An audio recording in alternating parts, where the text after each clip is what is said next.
कर्ज और अपमान से टूटकर सड्डी छेक पर आ चुके एक गरीब जुलाहे ने जब एक सिद्ध व्यापारी से अमीरी का मानसिक रहस्य सीखा, तो बिना एक पैसे के उसने ऐसा करोड़ों का साम्राज्य खड़ा कर दिया कि घमंडी साहूकार भी उसके पैरों में गिर पड़ा। इंसान की सबसे बड़ी भ्रांति यह है कि वह सोचता है कि दरिद्रता उसके भाग्य में लिखी है या उसके खाली बटुए का परिणाम है। यथार्थ तो यह है कि अमीरी और गरीबी दोनों ही सबसे पहले इंसान के मस्तिष्क में जन्म लेती हैं। जब तक आपके भीतर की मानसिक बेदियां नहीं टूटती, तब तक दुनिया का कोई भी खजाना आपको अमीर नहीं बना सकता। आज की यह कहानी कोई साधारण दास्तान नहीं है, बल्कि उस ब्रह्मांडीय मानसिक रहस्य की एक ऐसी अद्भुत और रोंगटे खड़े कर देने वाली सच्चाई है, जिसे अपनाकर एक सड़क पर आ चुके पिता ने शून्य से उठकर करोड़ों का साम्राज्य खड़ा कर दिया। यह कहानी आपको यह सोचने पर विवश कर देगी कि आपके दुखों का असली कारण आपकी किस्मत नहीं, बल्कि आपके अपने ही विचार हैं। काशी नगरी के एक पुराने मोहल्ले में हरिशंकर नाम का एक अत्यंत गुणी और संस्कारी जुलाहा रहता था। हरिशंकर के हाथों में साक्षात मां सरस्वती का वास था। वह रेशम के धागों से ऐसे वस्त्र बुनता था मानो किसी ने इंद्रधनुष को कपपद्धे पर उतार दिया हो। उसका एक छोटा सा हंसता खेलता परिवार था, उसकी धर्मपत्नी पार्वती और उनका 8 वर्षीय पुत्र मयंक। हरिशंकर के पास एक छोटी सी पुश्तैनी दुकान और घर था, लेकिन हरिशंकर का सीधापन उसके लिए एक श्राप बन गया। उसने अपने एक दूर के रिश्तेदार के इलाज के लिए नगर के सबसे लालची और क्रूर साहूकार भैरवमल से कुछ कर्ज लिया था। हरिशंकर ने सोचा था कि वह अपनी कला से उस कर्ज को चुका देगा, लेकिन भैरवमल की नीयत हरिशंकर की उस पुश्तैनी दुकान पर थी, जो मुख्य बाजार के बीचों बीच स्थित थी। भैरवमल ने कर्ज के कागजों में ऐसा हेरफेर किया कि मूल रकम से 100 गुना ज्यादा ब्याज खदीदा कर दिया। एक सर्द और तूफानी रात में भैरवमल अपने गुंडों के साथ हरिशंकर के घर आ धमका। भैरवमल ने हरिशंकर को कॉलर से पकड़ डैच कर आंगन में फेंकते हुए गरज कर कहा, तेरा समय समाप्त हो गया हरिशंकर। आज से यह घर, यह दुकान और तेरा यह करघा, कपड़ा बुनने की मशीन सब मेरा है। अगर अपनी और अपने परिवार की सलामती चाहता है तो इसी क्षण यहां से दफा हो जा, वरना तेरे इस 8 साल के बेटे को बाजार में नीलाम कर दूंगा। हरिशंकर ने रोते हुए भैरवमल के पैर पकड़ डाच लिए। हरिशंकर ने गिद्ध-गिद्धाते हुए कहा, मुझ पर दया कीजिए सेठ जी। इस कड़कदाती ठंड में मैं अपनी पत्नी और इस मासूम बच्चे को लेकर कहाँ जाऊंगा। मेरा करघा मत छीनिए, यही मेरी आजीविका है। मैं जीवन भर आपकी गुलामी करूंगा। लेकिन अहंकार में अंधे भैरवमल ने उसे लात मार दी। पार्वती रोते हुए अपने बेटे मयंक को सीने से लगाए खददी थी। उसी भयानक रात में हरिशंकर और उसके परिवार को धक्के मारकर घर से निकाल दिया गया। सड्डी ढाक पर घनघोर बारिश हो रही थी। मयंक ठंड और भूख से कांप रहा था। हरिशंकर का हृदय अपनी इस बेबसी पर खून के आंसू रो रहा था। भटकते भटकते वे तीनों नगर के एक प्राचीन शिव मंदिर के प्रांगण में पहुंचे। पार्वती मयंक को लेकर एक कोने में बैठ गई, जबकि हरिशंकर मंदिर की सीढ़ियों पर सिर पटक पटक कर रोने लगा। हरिशंकर ने आसमान की ओर देखकर चीखते हुए कहा, हे ईश्वर, मैंने जीवन में कभी किसी का बुरा नहीं किया, फिर मुझे यह दरिद्रता और अपमान क्यों मिला। मेरे पास अब शून्य बचा है। मैं पूरी तरह से बर्बाद हो गया हूं। मेरे जैसा अभागा इस संसार में कोई नहीं होगा। तभी मंदिर के भीतर से एक अत्यंत शांत लेकिन बहुत ही प्रभावशाली और भारी आवाज आई, जब तक तुम स्वयं को अभागा और बर्बाद मानते रहोगे, तब तक साक्षात ईश्वर भी तुम्हारी नियति नहीं बदल सकते। हरिशंकर ने चौंक कर मुद्द कर देखा। सीढ़ियों पर एक अत्यंत भव्य और तेजस्वी वृद्ध सज्जन खद्दे थे। उनके वस्त्र अत्यंत साधारण थे, लेकिन उनके चेहरे पर एक राजा जैसा प्रताप था। वे कोई और नहीं, बल्कि पूरे राज्य के सबसे बद्ध और रहस्यमयी व्यापारी सेठ हीराचंद थे। कहा जाता था कि सेठ हीराचंद ने भी अपना जीवन भीख मांगकर शुरू किया था, और आज वे करोड़ों की संपदा के मालिक थे। हीराचंद हरिशंकर के पास आए और उन्होंने उसे उठाते हुए कहा, तुम्हारी जेब खाली हुई है हरिशंकर, लेकिन तुमने तो अपना मस्तिष्क भी खाली कर दिया है। शून्य से 100 करोड़ डैट तक का सफर कदमों से नहीं, बल्कि सोच से तय होता है। तुम भैरवमल के कारण बर्बाद नहीं हुए हो, तुम अपनी उस सोच के कारण बर्बाद हुए हो जो दरिद्रता को अपना भाग्य मान चुकी है। हरिशंकर को कुछ समझ नहीं आया। उसने अपने आंसू पोंछते हुए कहा, आप क्या कह रहे हैं महाराज?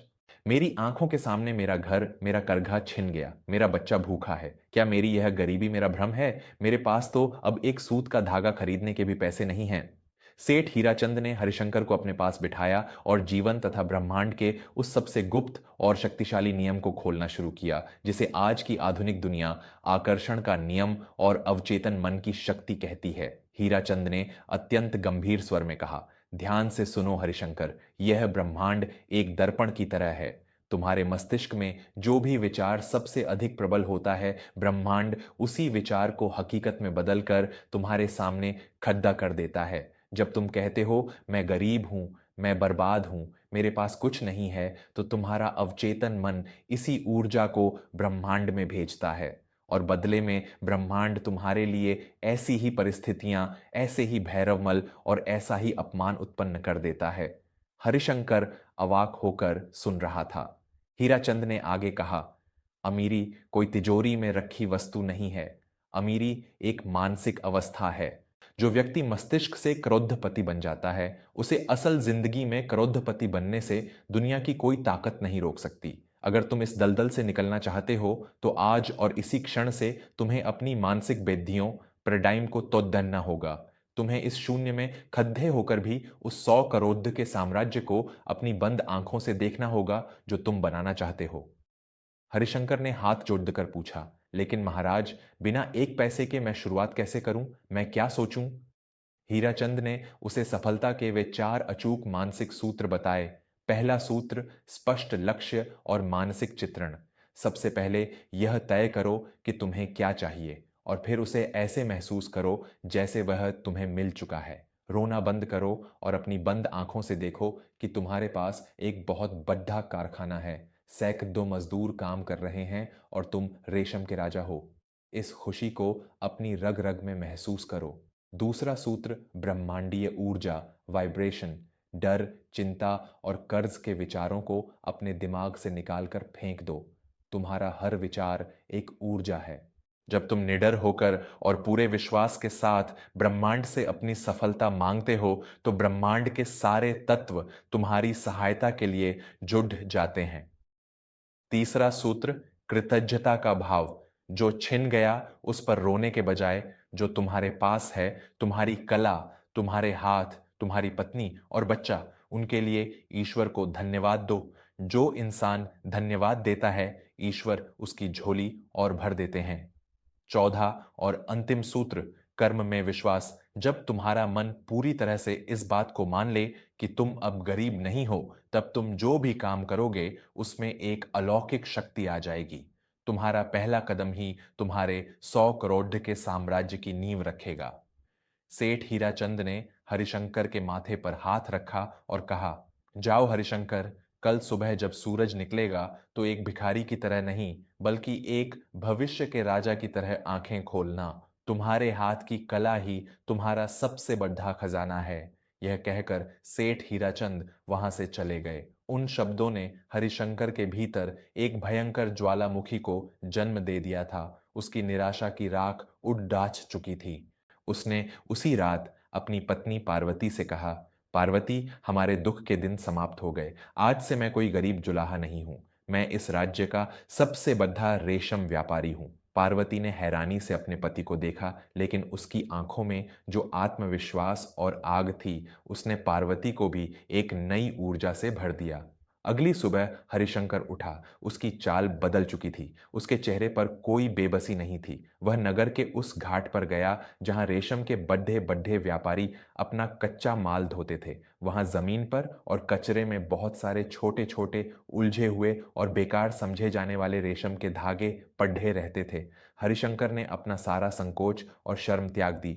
उसने पूरे दिन मेहनत करके उन बेकार और अलग अलग रंगों के धागों को इकट्ठा किया, उन्हें नदी के साफ पानी में धोया और धूप में सुखाया।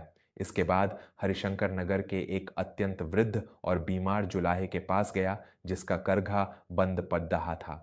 हरिशंकर ने बहुत ही आत्मविश्वास से उस वृद्ध से कहा, काका, मुझे अपना करघा कुछ दिनों के लिए उपयोग करने दीजिए। मैं जब अपनी पहली कमाई लाऊंगा तो सबसे पहले आपको आपके करघे का किराया दूंगा।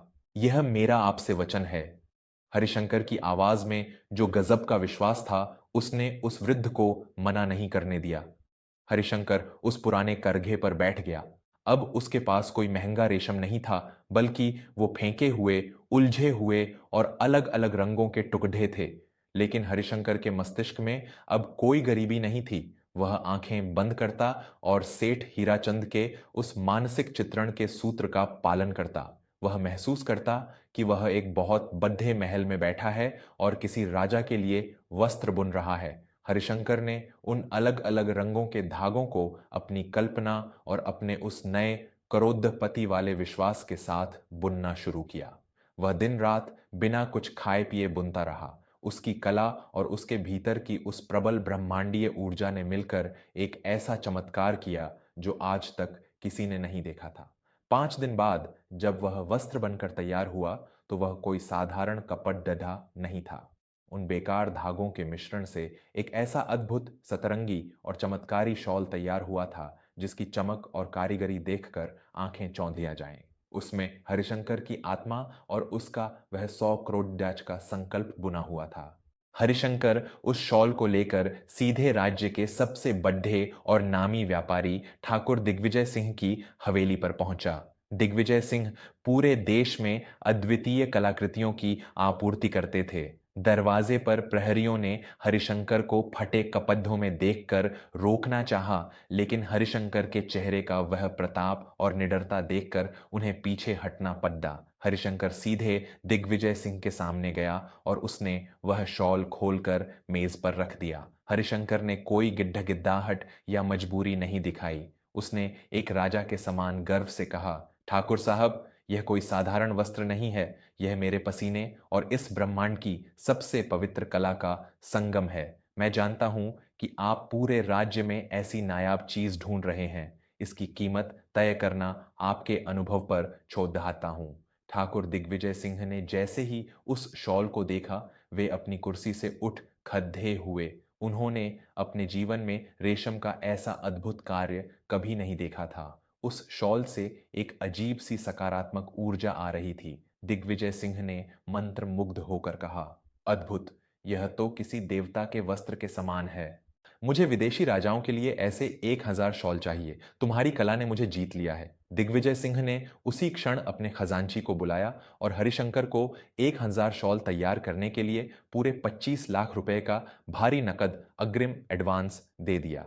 25 लाख रुपए! शून्य से 25 लाख तक का यह सफर केवल 5 दिनों में तय हुआ था। यह कोई संयोग नहीं था, यह हरिशंकर के उस बदले हुए अवचेतन मन और आकर्षण के नियम का परिणाम था। जब उसने मान लिया कि वह अमीर है, तो ब्रह्मांड ने दिग्विजय सिंह को उसके सामने लाकर खड़ा कर दिया। हरिशंकर पैसे लेकर घर गया। उसने पार्वती और मयंक को गले लगा लिया। उसने सबसे पहले उस वृद्ध जुलाहे को भारी धन देकर उसका करघा खरीदा। फिर उसने शहर के किनारे एक बड़ी जमीन ली और अपना स्वयं का कारखाना शुरू कर दिया। हरिशंकर की वह सतरंगी शॉल पूरे देश और विदेशों में मशहूर हो गई। देखते ही देखते हरिशंकर का व्यापार आसमान छूने लगा। मात्र 5 वर्षों के भीतर जो हरिशंकर मंदिर की सीढ़ियों पर भूखा बैठा था, वह राज्य का सबसे बड़ा वस्त्र उद्योगपति बन चुका था। उसका साम्राज्य 100 करोड़ को भी पार कर गया था। उसका नाम अब सेठ हरिशंकर हो गया था। दूसरी ओर नियति अपना काम कर रही थी। भैरवमल, जिसने हरिशंकर को घर से निकाला था, उसका अहंकार उसे ले डूबा। भैरवमल ने लालच में आकर जहाजों के एक बहुत बड़े व्यापार में अपना सारा धन लगा दिया, लेकिन समुद्री तूफान में उसके सारे जहाज डूब गए। भैरवमल पर पूरे बाजार का क्रोधों का कर्ज हो गया। उसकी सारी संपत्ति, घर और दुकान नीलाम हो गई। दर दर की ठोकरें खाता हुआ फटे कपद्धों में भैरवमल एक दिन सेठ हरिशंकर के उसी विशाल कारखाने के बाहर भीख मांगने पहुंचा। जब उसे पता चला कि यह कारखाना उसी हरिशंकर का है जिसे उसने धक्के मारकर निकाला था, तो उसके पैरों तले जमीन खिसक गई। हरिशंकर अपनी कार से बाहर निकला। भैरवमल रोता हुआ उसके पैरों में गिर पड़ा। भैरवमल ने फूट फूट कर रोते हुए कहा, मुझे क्षमा कर दो हरिशंकर, मेरे पापों ने मुझे बर्बाद कर दिया। आज मैं उसी सड़ाक पर आ गया हूं जहां मैंने तुम्हें छोड़ा था। मेरी पत्नी और बच्चे भूखे मर रहे हैं, मुझ पर दया करो। हरिशंकर के चेहरे पर कोई अहंकार या प्रतिशोध की भावना नहीं थी। वह अब एक ऐसा इंसान बन चुका था जिसने ब्रह्मांड के रहस्य को समझ लिया था। हरिशंकर ने भैरवमल को पैरों से उठाया और बहुत ही शांत स्वर में कहा, भैरवमल, मैंने तुम्हें उसी दिन क्षमा कर दिया था जिस दिन मैंने इस ब्रह्मांड की शक्ति को पहचाना था। तुमने जो किया वह तुम्हारे डर और लालच की उपज थी, और आज तुम जो भुगत रहे हो वह तुम्हारी उसी नकारात्मक सोच का परिणाम है। मैं तुम्हें भूखा नहीं मरने दूंगा। तुम आज से मेरे कारखाने में एक सामान्य मुनीम की तरह काम करोगे, ताकि तुम्हें जीवन भर यह याद रहे कि जो इंसान दूसरों की बर्बादी के बीज बोता है उसे कभी अमीरी की फसल काटने को नहीं मिलती। भैरवमल सिर झुकाए अपने किए पर रोता रहा। यह कहानी हमें जीवन का सबसे बड़ा और अचूक सत्य सिखाती है। दौलत बाहर बाजारों में या दूसरों की तिजोरियों में नहीं होती। दौलत और सफलता का सबसे बड़ा कारखाना आपके अपने मस्तिष्क में होता है। जिस दिन आप अपने अंदर से डर, हीन भावना और गरीबी के विचारों को निकाल कर फेंक देते हैं और अपने भीतर उस 100 करोड़ एज के लक्ष्य को एक अटूट विश्वास के साथ जीना शुरू कर देते हैं, उस दिन से प्रकृति की सारी शक्तियां आपके लिए काम करने लगती हैं। शून्य से शिखर तक का सफर आपके बाहर नहीं, बल्कि आपके भीतर की सोच के सांचे को तोड़ने से शुरू होता है।